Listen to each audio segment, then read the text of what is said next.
মা মারা যাওয়ার পর এখন বাবার বাড়ি যাইতে আর ভালো লাগে না। কারণ বাড়িতে গেলে সবাই আগে মাকে খোঁজে। মায়ের ছায়া খোঁজে। সবাই যখন বাড়িতে যায়, যেকোনো মেয়ে, যেকোনো ছেলেই হোক, ১ম এই জিজ্ঞেস করে যে, "মা কই?" এখন সেই জিজ্ঞেস করাটার জায়গাই তো নেই যে, "মা কই?" মা তো কবরেই আছে সেটা আমি জানি। তো মায়ের সবকিছু আছে, মায়ের বাড়ি আছে, মায়ের হাতে সবকিছু আছে কিন্তু মা নেই। মায়ের সেই জিনিসগুলো এখন অন্যজনে ব্যবহার করে। তখন এগুলো দেখলে না বুকটা শুধু কাঁপে। বুকের ভিতরে শুধু কষ্টটা আরো বেড়ে যায়। যখন দেখি আমার মায়ের কাপড় অন্যজনে পরে, আমার মায়ের কানের জিনিস, নাকের জিনিস অন্যজনে পরে, আমার বাবার পাশে অন্যজনে বসে হাসে, তখন বুকের ভিতরে যে কেমন লাগে সেটা যাদের মা নেই তারাই জানে।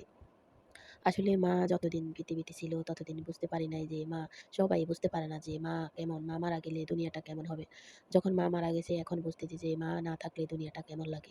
এখন আর মন চাইলেই বাবার বাড়ি যাইতে মন চায় না। কারণ শ্বশুরবাড়িতে প্রচুর কষ্ট করলেও এখন আর যাইতে মন চায় না। কারণ কার কাছে গিয়ে দুঃখগুলো বলবো, কার কাছে গিয়ে একটু কথা বললে কষ্টটা আরো দূর হবে, কষ্টটা একটু আমার কমবে। কে আমাকে একটু মাথায় হাত বুলিয়ে বলবে যে, "বাবা কি করবি ক, একটু কষ্ট কর, সবকিছু একদিন ঠিক হয়ে যাবে।" এখন আর এই সান্ত্বনা দেওয়ার মতো কেউ নেই। তাই বাবার বাড়িতে যাইতে এখন আর ভালো লাগে না। মায়ের কবরে গিয়ে বসে থাকতে মন চায়। যখনই মায়ের বাড়িতে, বাবার বাড়িতে যাই, তখনই মায়ের কবরে মনে হয় যে আমার মা আমাকে ডাকছে যে, "বাবা আয় আমাকে দেখে যা।" আমার খুবই বুকের ভিতরে যে কেমন করে মায়ের কবর দেখলে।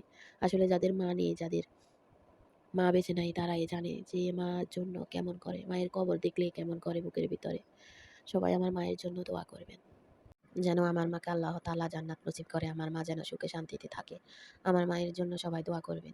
আর যাদের মা আছে তারা, মেয়েদেরকে বলতেছি, তারা মাকে একটু খবর নিবেন। মায়ের কাছে একটু বেশি যাবেন, মায়ের সাথে সব দুঃখ সুখ শেয়ার করবেন।